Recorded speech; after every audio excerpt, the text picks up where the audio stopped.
Welcome back to Following Know It On, a Stormlight podcast. This week's episode 71, and we're finishing part 2 of Oathbringer by Brandon Sanderson.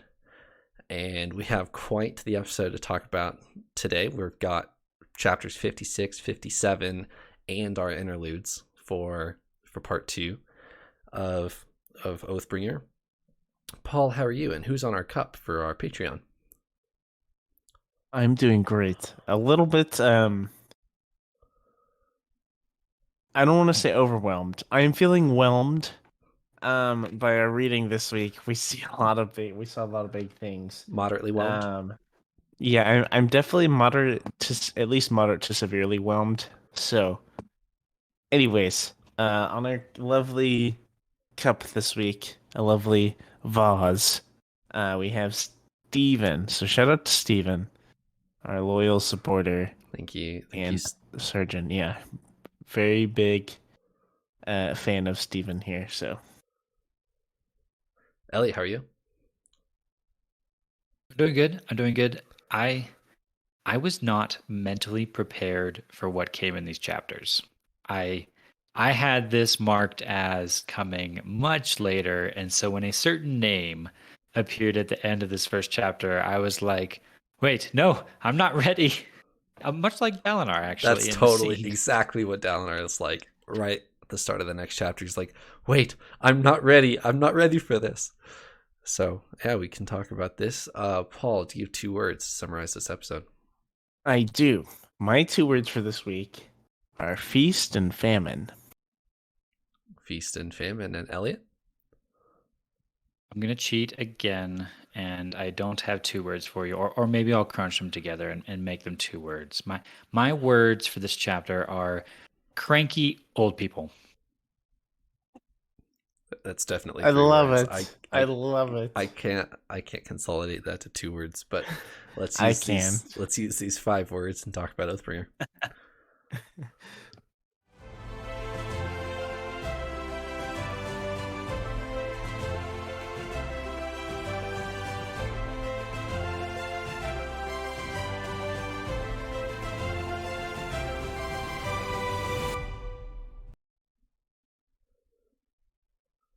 I had to say, I love it whenever we crunch a word together and just make 2 words into one to just...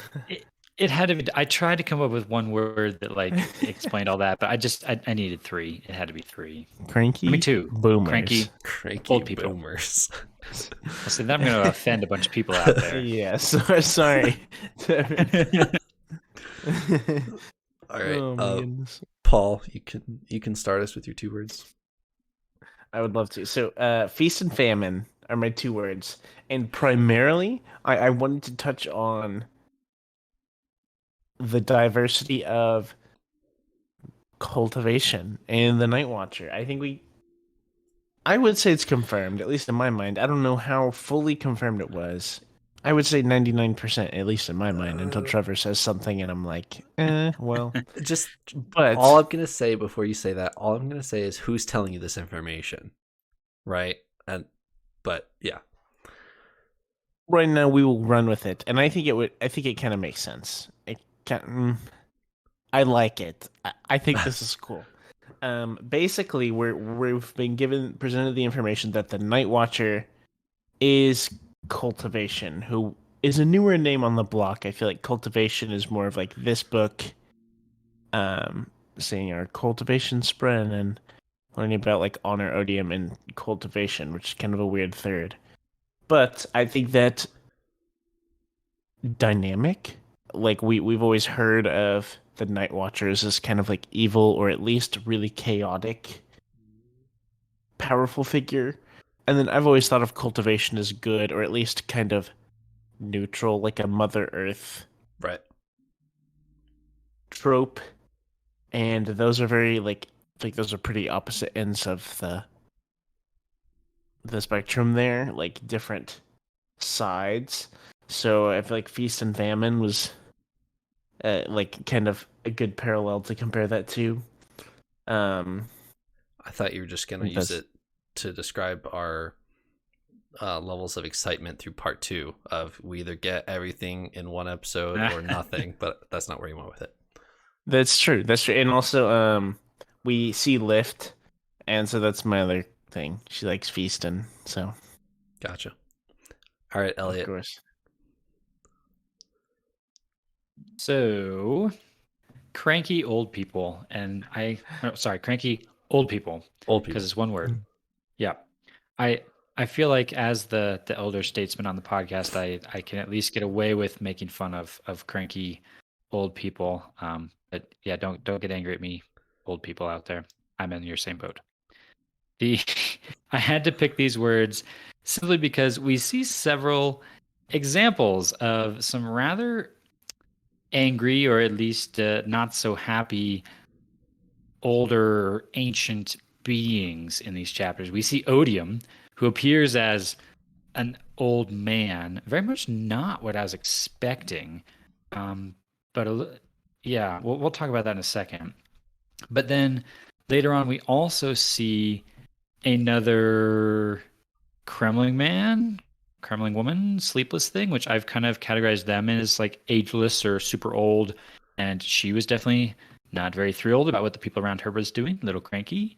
And then we see Taravangian being a little cranky. And then lastly, we even see one of our fused come back and take the form of a very cranky old soul that's here to just, yeah, step on everyone. So a lot of cranky old people. And here I thought that one of you would use the word passion because it's said like 16 times within these couple chapters, but somehow both of you had such more applicable words than passion, but that's totally fine. And that would be giving you what you want, Trevor, which is what I'm not here to do. That's true, yeah. All right, so the benefit of this week's episode is we get to just jump right in to some fairly exciting chapters here. It kind of starts off with, what we've been getting used to for part 2 of Oathbringer. Dalinar brings Yasna and Navani into a vision to try to figure out some stuff about history and get some answers. He also brings Gawx in at the same time and talking to him about trying to get him into the coalition. This is all fairly normal stuff that we've seen throughout part 2. And then what were you guys' thoughts on this first half of the episode before we get a bomb dropped on us? Well, something that's actually struck me in this chapter that maybe we should have realized this before, but I think Navani kind of points it out. They're coming into the vision and they're trying to, it seems like they're doing this for a lot of the vision. They're trying to date when are we and where are we? So they're looking around, looking at the architecture, the clothing, the weapons, what time period are we in? They come to the conclusion in this Feverstone Keep vision, the day of the Recreance, that it's much, much, much later than the last desolation that has that other fancy name that I can never remember. Aharietiam? That one, yes. So, and Navani kind of theorizes like, and maybe it's Dalinar together. They're kind of like, well, hang on a second. If this is way after the last desolation, which should have been defeat of the Voidbringers, they all go get locked away. They're not coming back until a desolation comes again. Who are they fighting?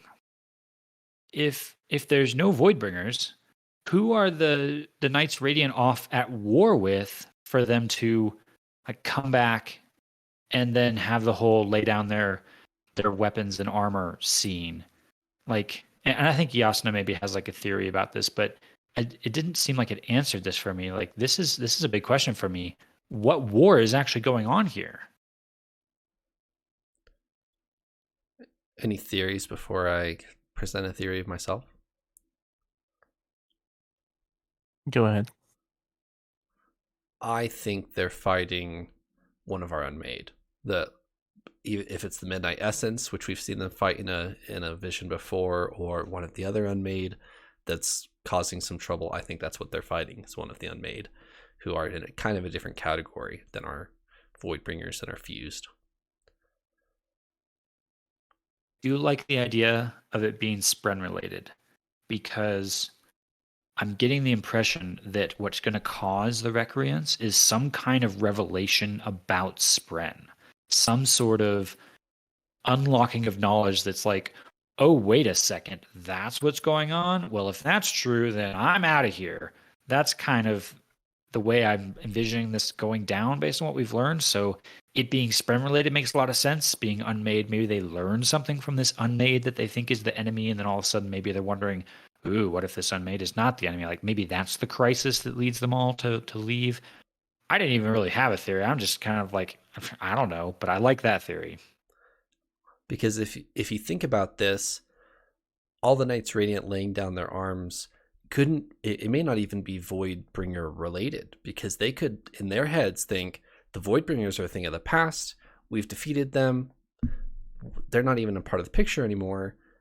And then when they lay down their arms of, hey, what we're doing is wrong, is what we're assuming is the revelation here is we can no longer fight like this. It may not even be Voidbringer related, because they could have assumed that the Voidbringers are, a thing of the past, ancient. They're 2,000 years old at that point. So that's so far in the past. It's the same amount that this is to Navani and Dalinar. That it could be not even related. Before we move on, one thing I wanted to point out, and this isn't super important, but I want to note that Dalinar's powers with these visions are getting much stronger, or we have seen some growth, because it specifically points out that getting into this vision, he brings Yasna and Navani with him. And it says he also does it like without there being a high storm. Was that what it was? Or right. Which is just like new, never been done before, very cool. And I think that's pretty cool. And I'm, like I said, kind of as we were setting out in Oathbringer, I was curious to see Dalinar's powers and if he would develop these, surge binding powers. And we haven't seen anything really groundbreakingly new, but we are seeing him get way better with what he can do, which is really cool. So I just wanted to highlight that before we moved too far on. Your wording was really funny there, because he's a bondsmith and you said groundbreaking, but I just wanted to, had a quick laugh to myself about that. Yeah. You would. I would. All right. One more thing I'll mention before we move on to what I know we really want to get to is this vision, this one in particular, has taken on a very different meaning for us as readers, given what we've learned since the first time we saw it. Absolutely. This event, where all those Knights Radiant lay down their weapons and break their bonds with their Spren and walk away. Like before, we just thought, oh, it's a bunch of soldiers laying down their weapons and their armor and walking away from that. Like, oh, we know they're very valuable. We know that this is a big moment. But we had no idea the implications of what hundreds of people are doing. And Downer even keys into it in this scene where he's like, I feel the pain. I just feel the pain in the air of what's happening, of all of these Spren being killed in this moment. Like I had to pause a little bit when I was reading. I was like, oh man, this is an even bigger moment than I thought it was before. Yeah, absolutely. And there's so many of these Radiants all doing it at once, and you got to think at least some of them have to have the same relationship that Kaladin and Syl have, right? Of that, exactly, that they take care of each other, they look after each other. There's a trust there, and for all of them simultaneously to feel it necessary to sever that bond and leave their Spren dead in the stone right in front of them for somebody else to pick up, we're missing something. And at this point, Sanderson's just, dangling in front of us. What could it be? Yep. This was actually very frustrating for me to read in a good way. Like I didn't dislike reading it. It was great and really impactful, but it was like very tantalizing of like what could be happening here, because whenever we first saw the Recreance, I believe that was before we even knew that shard blades were Spren. It was long right? before. Yeah. Mm-hmm. And so we knew that there was this day where everyone gave up their shard blades. And I thought of that as like, oh, they're giving up these like very symbol of wealth and power and like things like that. But I didn't think anything about like the relationship or the like bond they have with their Spren. And so that adds kind of another layer of like darkness in this day.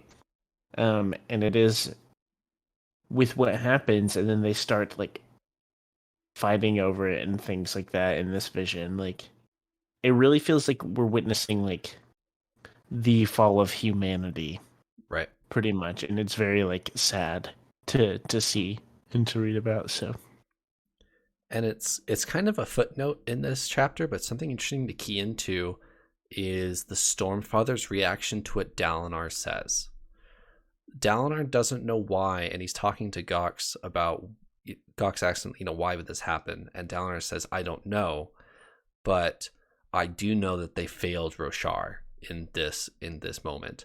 And the Stormfather agrees with Dalinar right there. So, and the Stormfather knows why they did it.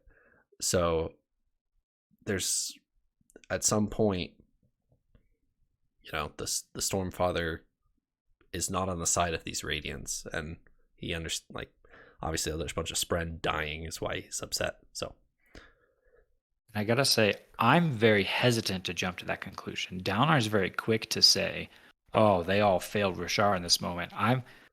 I'm nervous. I'm really nervous as to what the reason behind the Recreance is. Like, I am not willing to jump to say that. right, If there is this huge event that causes all of them to do something so painful, and the Stormfather won't even tell Dalinar what it is because he thinks Dalinar is going to walk away, there might be a very good reason for what they're doing. So I'm not ready to jump and say they're doing the wrong thing here. it probably goes up on our chalkboard of things we're super nervous about. Dalinar's character is one of them, and then the cause of the Recreance is probably right next to it. Anything else?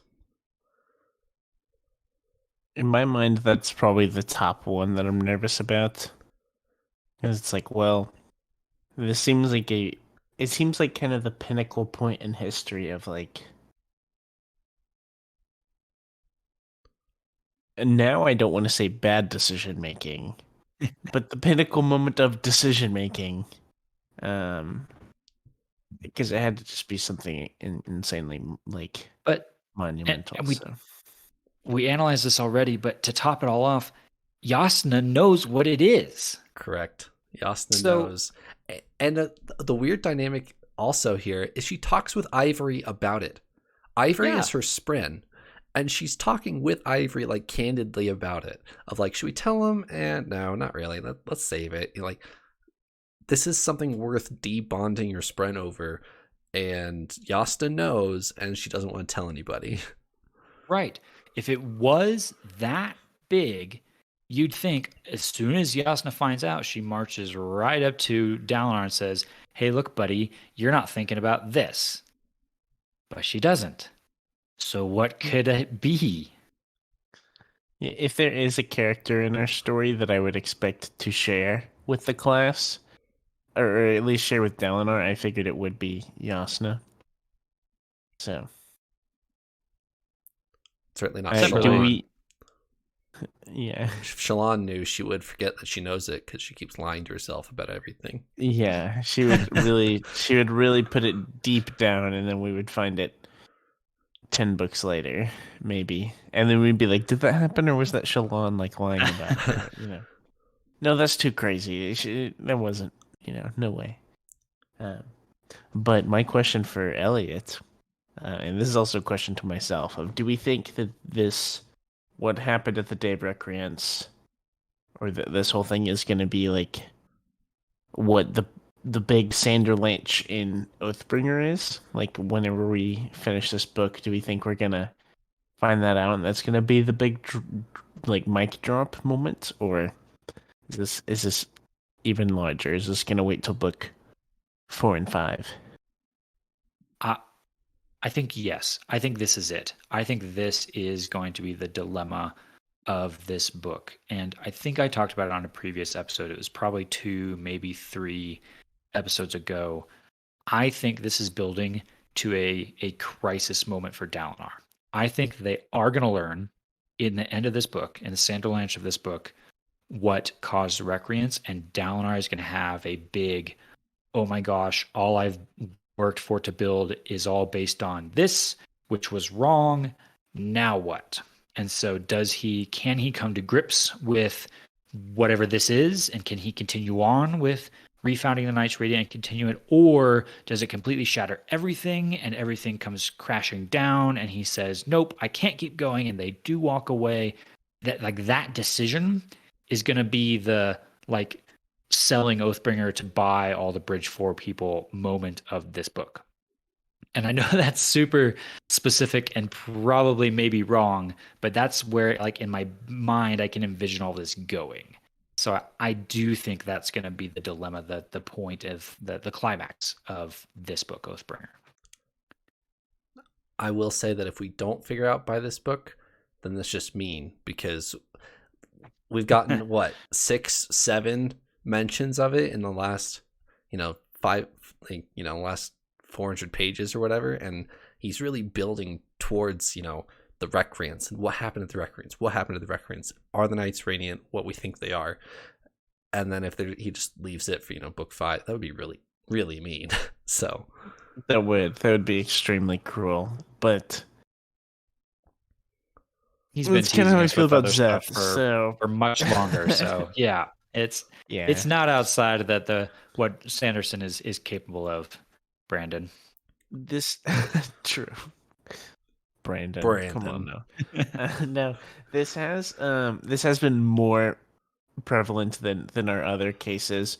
My main example is usually Zeth, and Zeth was like our interlude character. We didn't really see him much in the main storyline, and a lot of our things are kind of like that, where this is more direct storyline, and this very directly pertains to Dalinar. So, I think Elliot, you put it very well, and I also think that this will come out at the end of this book. I think this is kind of the equal trope to Shallan's family story that we learned in Words of Radiance that was really impactful. I imagine this is Dalinar's version. Real quick, before we get to the punchline of this episode, I'm going to talk about Gawx real quick. I feel sorry for him. He is in the middle. He's been thrown into the middle of this all because he accompanied Lift on that, he's just going for some treasure in the palace, and then he finds himself face to face with Nail, and then he gets his throat slit, and Lift saves him, and then they're like, oh, he's the chosen one, and they make him Prime, and then he comes into this vision, or he keeps getting pulled into this vision by Dalinar, and then he pulls Dalinar aside in this vision. He's like, dude, I don't really matter. I'm a kid that they put on the throne. They don't listen to me. They don't care about me. I'm just on the throne, and they shove education down my throat because they want me to be smart, but I'm just here for the snacks. Come on, man. I don't matter. Why are you bringing me to these visions? I'm tired, man. I didn't think about this, but it is actually hilarious. Since we've read Edge Dancer 2 and saw how he didn't really want to be there whenever all the crazy stuff started happening. He just wanted to get some food or whatever and get out of there. And then now he is in a dream witnessing the day of these crazy events and all this stuff. Poor Gawx. I could picture a comedy show from his perspective of just I bet you're wondering how I got here, and then it jumps back in time, and then yeah. Yeah, I'm with you, Trevor. Poor Gawx. He is just kind of tossed in the middle of all this. Do you think he's really there for an important reason, or is this just comedic? I don't even know if it's that comedic. I just feel sad for him. Like I think it's funny. I think it's hilarious. poor guy, Like man. I picture him just being so tired of everything that's happening that he's just like, Dalinar, please, man. Like, listen to me. I'm just a kid.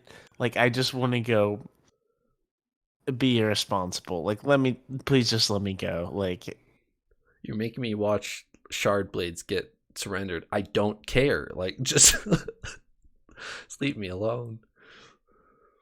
That was kind of the vibe I got out of it. Was like, dude, I know all this is important, but I'm sorry, I just don't care. It's like, yeah, I feel like he's just kind of the conduit to get Lift into the story because she apparently is very important. She's not the first one to show up in this vision, though. All right, so the vision. with some other guy, but we could skip past.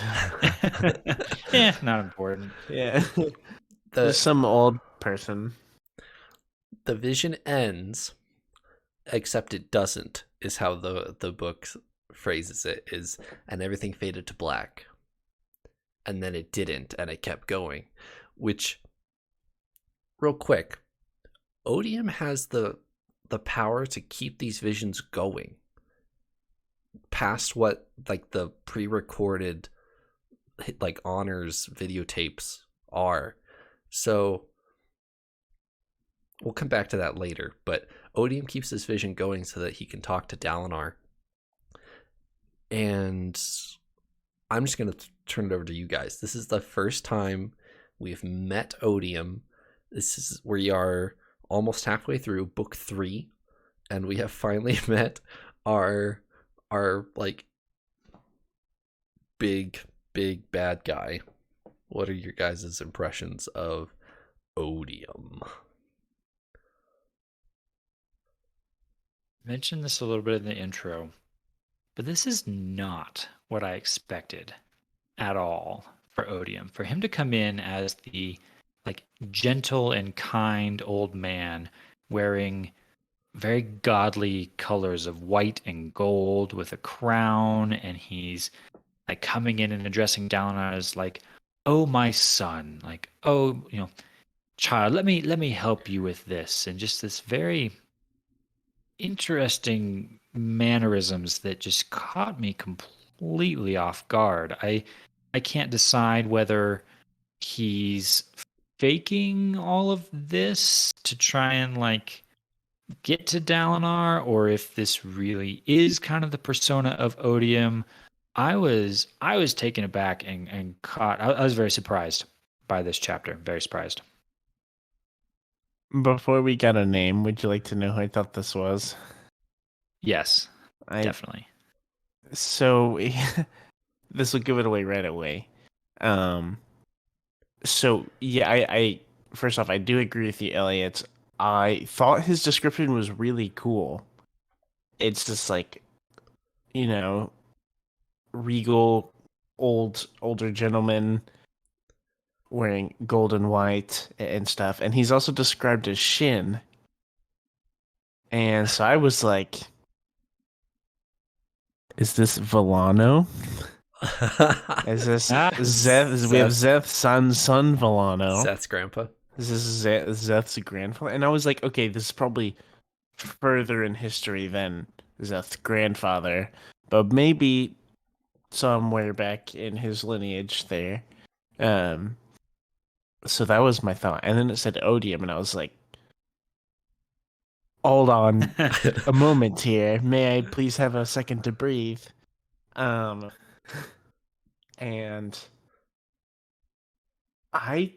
I'm still kind of putting pieces together here of like what to make of this.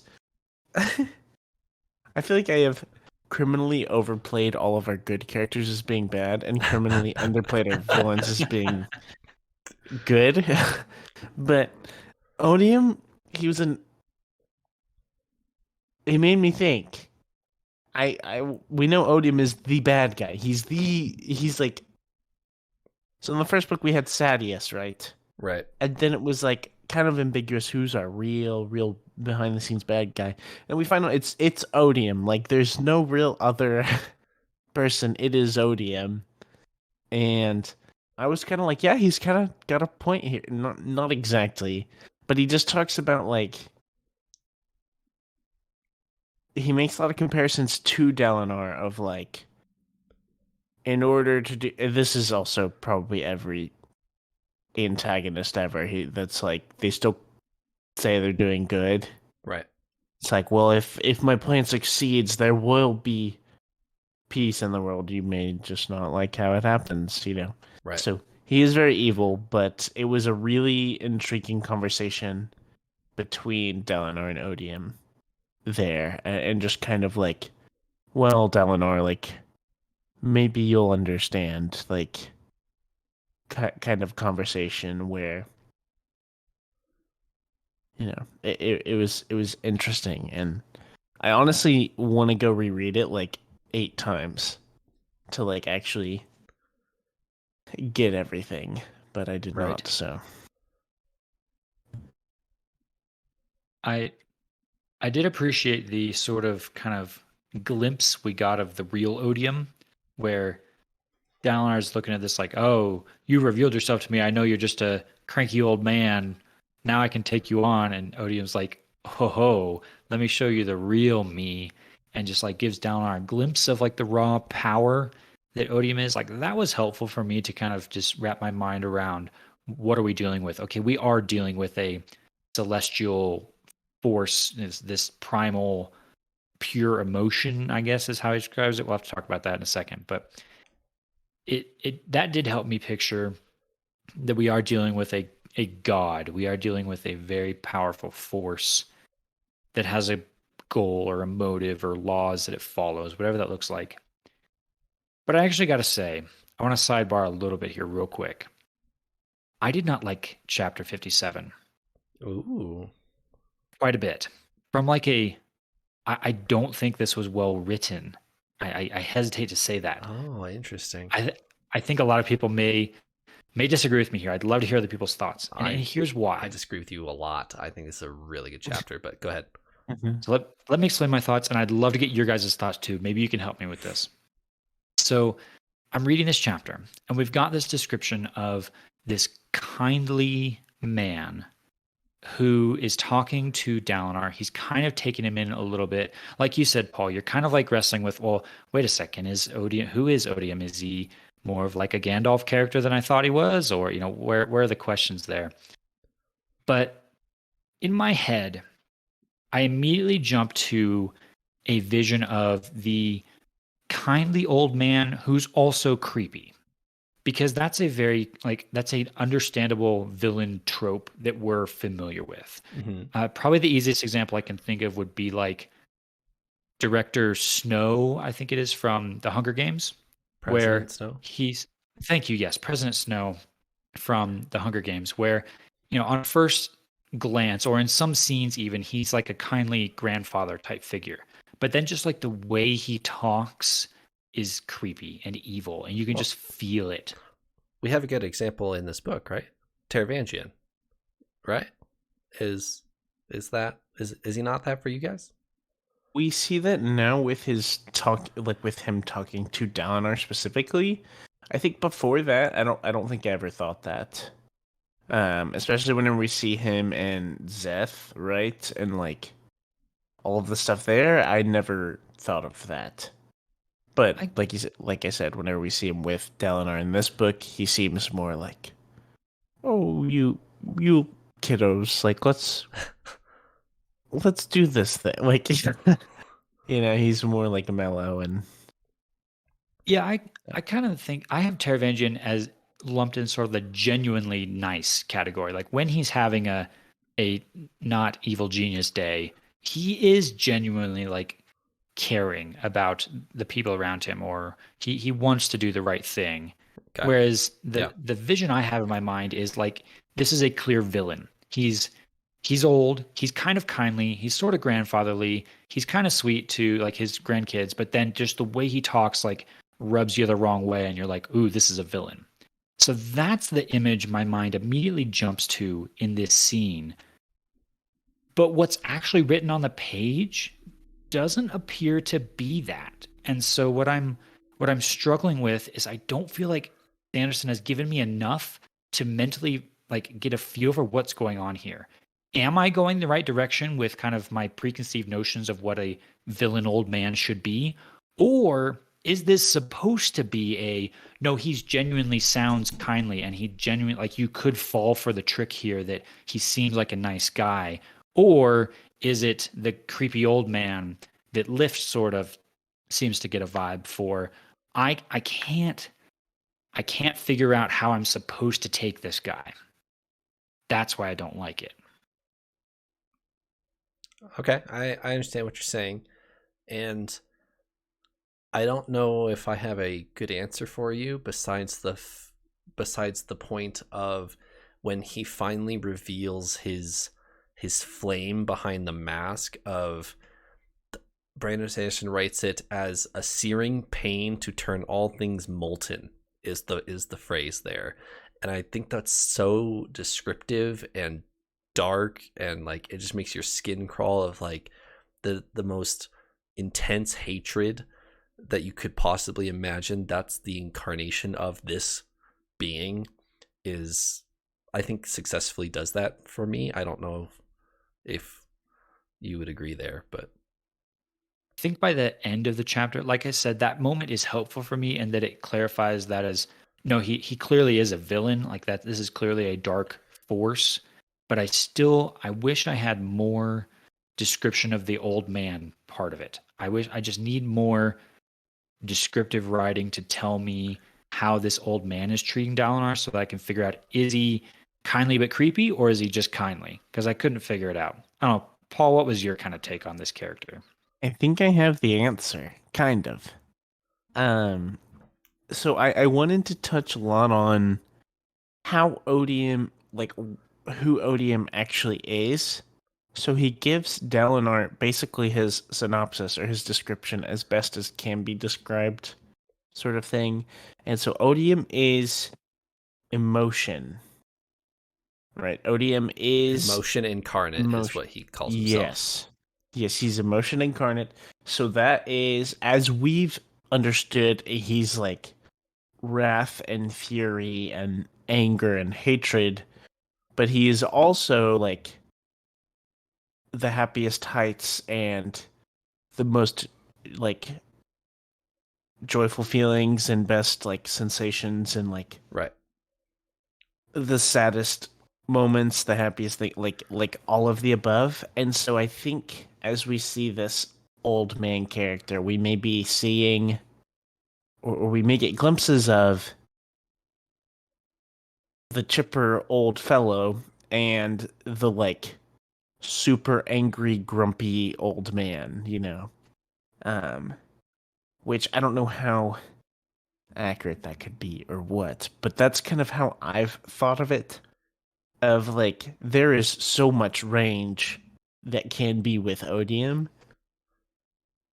that you kind of just have to accept whatever is in front of you, almost. So, I don't know if that helps at all or what. I wouldn't say that helps, but that is how I'm understanding him as like a. I won't understand him, you know. How he Um, how he describes himself, or one of the ways he describes himself, is he is what makes men men, is the phrase there. And without him, you get people like Nail and the Skybreakers, who are so bent on preserving their oath, good or bad, that they are going to preserve their oath no matter what. And that is what honor would have given you, is mindless beings preserving oaths no matter what. And without me, they won't care about their oaths. So that's the impression you're supposed to get, is emotion incarnate, and what makes, without him you get computers. mhm. Like computers that are doing possibly like good things, but it's like, yeah, I guess his argument is the standpoint of you can do what you really like care for, all these things, or like whatever. More and more like range and depth to life. But with depth and significance in the good things, there's also depth and hurt in the bad things. So Well, I think what Odium is describing there seems to me what Taravangian is. He's the pure logic, pure. I've calculated this is the best possible solution. Yes, 90% of the people need to die, but trust me, it's what we need to do. Like there's no emotion there. He's not thinking about what's the right thing to do. He's just come to the logical conclusion of, this must happen, or this is what is supposed to go down. So that's what he's doing. So I'm now kind of like motive wise putting Taravangian on one end of the spectrum and Odium on the other, almost kind of. Interesting. if we had never met one of the Unmade, I would have such a great prediction right now. And that is that our Unmade would be like kind of unfolding before our eyes, in that I feel like we're starting to see a like stark contrast between like Dalinar and Taravangian, and then also now with like Kaladin and Moash. We don't know where Moash is gonna go, but we've seen Moash be this more like a vengeful character, or at least acting on vengeance, right? And Kaladin has come out to be good, and I am almost thinking of them being like paralleled to be in similar situations, but maybe handling things oppositely. Like I said, we don't know with Moash yet. I don't know. But also with Taravangian, like you were mentioning, and I almost think of Dalinar as being the flip side of that coin. But I don't think that's actually significant. But if we had not seen an Unmade, then that would have been my guess. Is like later on we find out it's like whatever other version of you. Okay. Still a good theory about like foils and opposites, because it seems like we are getting a bit of a theme of that starting to emerge with like the fused versus the Knights Radiant, and sort of these kind of this is equal to this on opposite sides, perhaps. So I like where you're going. It's our palindromes. Ooh, yeah. Is Yeah. Szeth his own reflection, where he starts over here and then becomes the other one? Is that your theory, Paul? That's what I'd like to see. So, yeah, there's just one mirror in the middle of Roshar, and then, So going back to my perception of this Odium character real quick, just to kind of close that out. Paul, your point that Odium is pure emotion, and all of the emotions, not just the hatred and violence ones, but the positive ones too. That does actually help me process this a little bit. It could be, when he shows up as the kindly old man, he really is showing up as the empathetic and caring old man because he's channeling those emotions, or he is those emotions there in that moment. So I think I can reconcile that in my head now. I think I still just wish that the chapter, that the text, that the narrator sold that a little more. That the narrator was giving me a little more to go off of is this truly a kindly, caring old man that could be mistaken as a good guy? Or is it very obvious from the get-go that this is a villain? Like that's just, I don't know. I feel like I can't get there with the way it's written now. What I think is important to realize in this chapter is it's a Dalinar point of view chapter. Yeah. And Dalinar himself may not know the answer to that question that you're asking, Elliot, right off the bat. Good point. I don't know if I can. Once he realizes exactly who he's talking to, then he kind of, his mind scrambles and says, I'm not ready for this. Like, could I ever be ready for this? And he's completely dropped all description of the physical guy in front of him. Once he realizes who he's talking to, he doesn't care about the physical thing in front of him.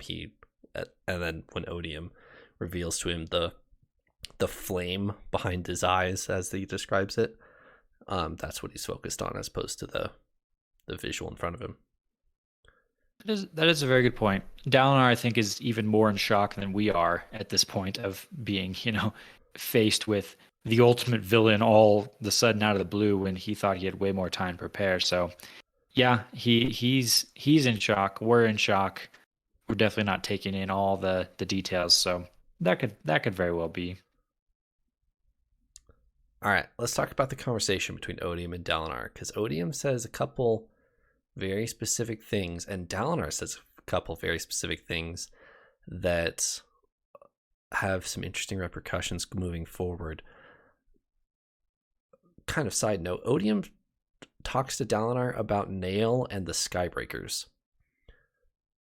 But Dalinar doesn't know anything about Nail and the Skybreakers. Right? The only people who know about Nail is Szeth and Lift at this point. Right? Like, he doesn't know anything about Nail. So I think Yasna knows a little bit. Uh-huh. She had a discussion with her friends, her scholar friends, about how they'd think they might have found a herald. But yeah, it's like that's it. So whether Yasna's even shared that with Dalinar, I think you're right based on what we know. There's no reason to expect Dalinar knows what those names are even. Right. And then Odium, I'm just going to throw out a couple buzzwords and then you guys can tell me your reactions on it. Odium describes himself as shackled. He also says that his motivation, once he is unshackled, it will be to hunt cultivation. Will be his next move, will be to hunt cultivation after he's hunted honor. And there's a couple other ones, but what were those two for you guys?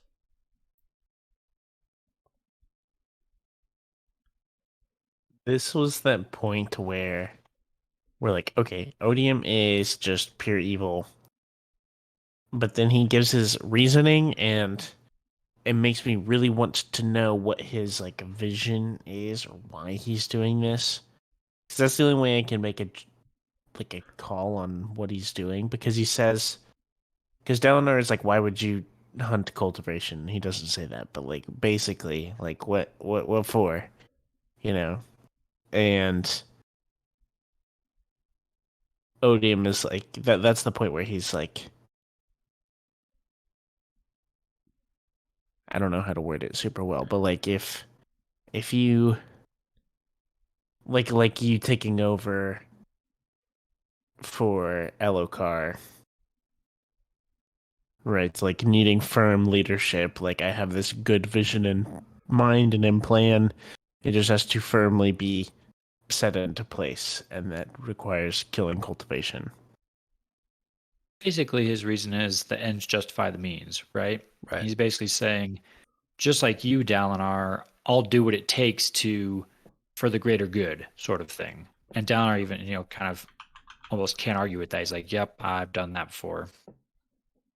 Well, and also keep in mind that Odium knows exactly who he's talking to, and that's why he uses the terminology he does, is he flips it on Dalinar and says, oh, come on, you've done the same exact thing.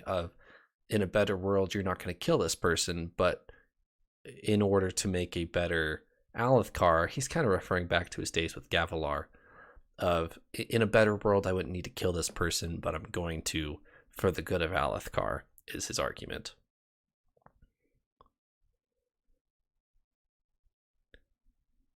Which, that alone right there is an interesting tidbit. The fact that Odium knows so much about Dalinar actually educates us a little bit about what kind of a being we're dealing with. Because, and I think I've been a little bit skewed by coming from Warbreaker fairly recently.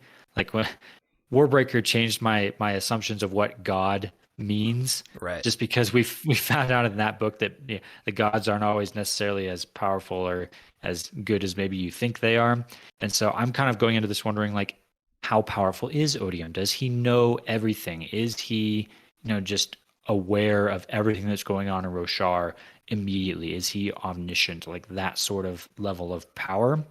And I was kind of expecting the answer to be no. I was kind of expecting us to kind of encounter like a spread on steroids that knows a lot, but isn't necessarily like everywhere all the time. But the level of detail, like the knowledge he seems to have about Dalinar, might suggest otherwise, that perhaps he is sort of an entity that exists everywhere in Roshar, maybe. But I'm trying to get a feel for what we're dealing with, and that was helpful. All right. Are you quick sidetrack here? Are you ready for a Cosmere history lesson, and you're not allowed to ask any questions? Or else we'll talk for another half hour on it. That is a tough caveat, but if it gets us some information, I can probably be strong-armed into agreeing to it. All right. So this is in no book that has been published. This is on Brandon Sanderson's website. At the beginning of the Cosmere, there is a being called Adonalsium, and you've heard that phrase before in far back as the Way of Kings. And there's an event called the Shattering. An Adonalsium shatters into 16 shards. And I don't know if you've heard the term 16 shards or if it's been floated around for you. The fandom's website is called the 17th shard. Just kind of a random fun fact for you there. He shatters into 16 shards, and they are dispersed between different realms. Warbreaker happens on Nalthis, and Nalthis has 1. Mistborn happens on Scadrial, and Scadrial has 2. And the Stormlight Archive happens on Roshar, and Roshar has 3. The 3 shards that Roshar has are... Someone want to answer this for me? Honor, Odium, and Cultivation? Correct. And at this point, Odium has killed Honor to acquire his shard.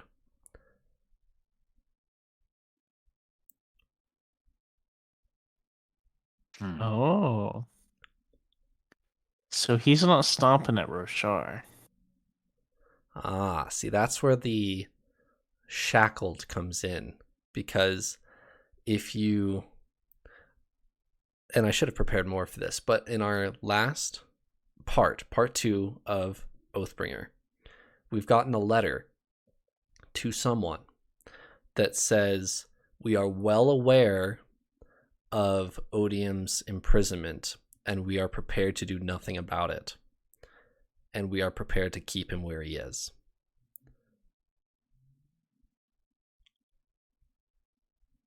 Why is he so much stronger than the others? Why is he just going around killing them? So there's your history lesson. You're not allowed to ask any more questions, and we can talk about it later because this episode's going to go way too long to start. But there's your brief history lesson. To answer your question, Elliot, about what a god is defined as in the Cosmere, Warbreaker is a poor a poor example, because everybody who has breaths in that, or I should say everyone who is of a certain heightening in that book is called a god. So different for that. So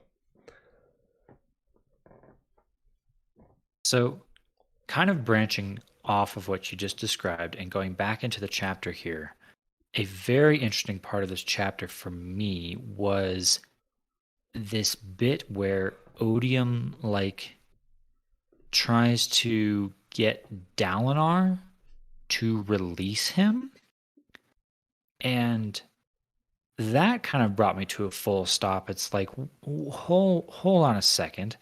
Why does Dalinar have any power over whether Odium is released or not? That seemed really odd to me. Another question for you, which I just want you to let to stew. I like doing this. I don't know if you guys picked up on that. But, how many bondsmiths are there? Have you ever been given the answer to this? We did get it's like an epigraph in a chapter a really long time ago that mentioned that there are very few. There are 3 bondsmiths at any given time on Roshar. And Dalinar has bonded the Stormfather. Oh, it's so our bondsmith, are they people who have bonded one of our gods? Wow. Our bondsmiths like OP? Are they just like incredibly to it? Or also, well, we know that there are like rules to. I mean, I guess I don't know this that well, but I've assumed there are rules to bondsmith like there are to the other Knights Radiant orders. But that seems different. Like I feel like they would all be kind of different based off of their specific spread. Like I feel like whoever bonds Odium's going to be a little different from whoever bonds A Cultivation. little unhinged, yeah. Yeah. Also, is someone going to bond Odium? What would happen there? Like what would happen? Kind of pushing off of this topic a little bit, but in the same realm. Dalinar has been told, either by the Stormfather or by Honor in one of the pre-recorded tapes, I don't remember which one it is, but Dalinar has been told to challenge Odium to a contest of champions.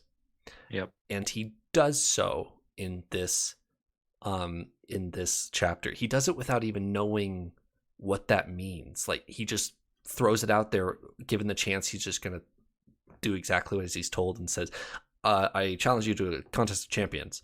And Odium stops everything that's happening in the chapter and turns to him and asks what? He asks him, I don't remember the specifics, but he's like, do you speak for all of, is it all of Roshar? Do you speak for the world, Dalinar Kholin? And Dalinar stops himself. It's like, wait, do I? I don't even know. Like, I'm not prepared for any of this. What am I doing? And so there are rules here that Odium knows and Dalinar does not. And the Stormfather might be able to help us after we've come out of this vision here at the end of the chapter. But maybe not. He's only a shard of honor, if you will. He's only the shadow of honor, as he describes himself. So Dalinar challenges Odium to a contest of champions, and yeah, he doesn't accept. The way he threw that challenge out there for me was just laughable. Like he's so overwhelmed at this point. He's like, wow, you're crazy. That's really big. Do you want to have a challenge of champions? Like, what? You couldn't have delivered that a little better? Yeah. I just think like in his head, he's trying to think of everything he knows about Odium. And then he's like, oh yeah, that. And it just says it. Like, yep. And then Odium stops like, do you speak for the world? And he's like, what?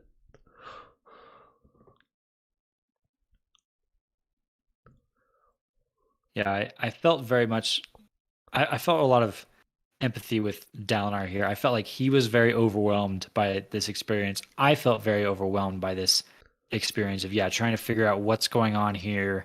What am I dealing with? Like Dalinar's going through all of those emotions and feelings at the same time we are as a reader.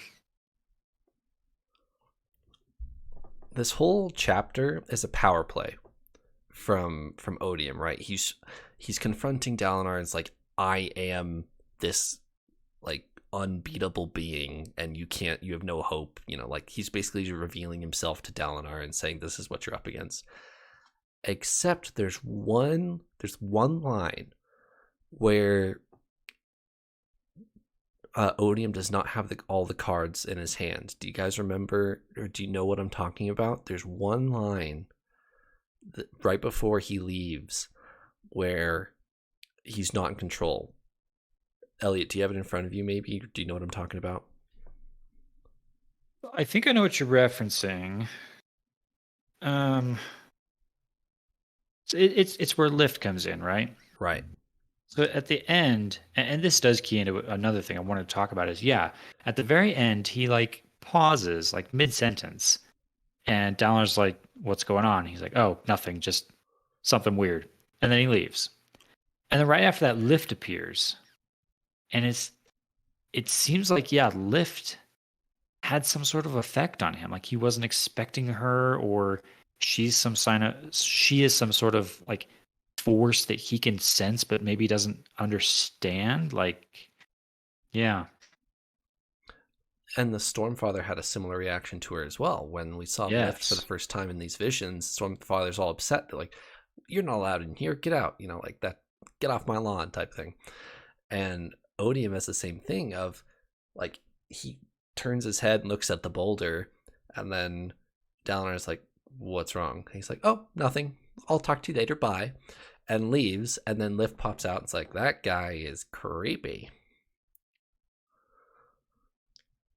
And this, like, okay, I knew Lift was special. We've known Lift was special for a long time. Like, we know she's different. She seems to break the rules. There's certain rules that are supposed to be the case, and Lift doesn't fit in the lines. She has these strange abilities that don't seem to be even tied to like her edge dancer role. She can interact with her Spren where no one else is supposed to be able to do that. She has power over the Stormfather. Like, it just seems to be ramping up and up and up. And then all of a sudden, she's an unknown for Odium. Like, whoa, like double whoa. Does this mean Lift is some sort of power like outside even our three shards of Adonalsium, as we've just learned? Like, dang, Yeah. is Lift an even bigger player than I assumed already? Paul, help me figure out what Lift is. My mind's getting blown here. You may be right. I mean, so one of my thoughts was like maybe Wendell is cultivation, like there's got to be something bigger here. But then wouldn't she be a bondsmith and not an edge dancer? Unsure of the rules there. But I kind of like your thought of what if she's not from these three things. I don't know how Spren plays into that. There would have to be some other shard that involves Spren, or like, because Wendell. I mean, maybe he's not a Spren because she can, like, utilize him his physical formation. Like, I don't know. I thought I had a thought going there, and I just don't. It's okay. I don't know. I don't know. Our make minds sense, are exploding. Make it make sense. Odium is melting our brains. Odium is melting our brains. All right. Are we ready to move past the first chapter? It's actually the second chapter, but yes. Yeah. My goodness. All right. So, real quick before we jump into our interludes, the end of part 2. What are you guys' thoughts on part 2 of Oathbringer? Was it too slow? Are you excited for what's coming? Give me some feedback on Oathbringer part 2. It definitely ended really great. Like, really great. Like, the ending was really exciting. Overall, I thought it was good. We get to see a lot of new perspectives from our Bridge 4 members. So I thought it was really exciting, and I really enjoyed it. I too thought it was good. It was a little slow in parts, and I think I think a book like this has to have some slow parts. You can't have constant action for 1,300 pages. That would just be exhausting. So I think the slowness maybe helps us in that it's given us a chance to kind of reorient ourselves, figure out, okay, who are now the big players in the world? What are our different groups of people? What are they trying to do? We're figuring all this out. And then right at the end, it ramps us up fast here with, oh, and okay, here's the big bad villain that we've been wondering about for a long time on the scene right now. Let's go. So now it's like adrenaline is pumping going into part 3. I'm very curious where we're going to go, but I think it was a good journey. It was a good journey through part 2. We had to earn it a little bit, but the payoff was good. Yeah, I agree that this time around Bridge 4 is our world building. We've gotten some point of view from Bridge 4, and it's kind of been the slower, like, this little corner of, let's learn about Horn Eaters for a chapter, and, let's learn about Scar for a chapter, and then the little niche stuff there. But I do enjoy part 2 of Oathbringer, even though a lot of people say it's slow.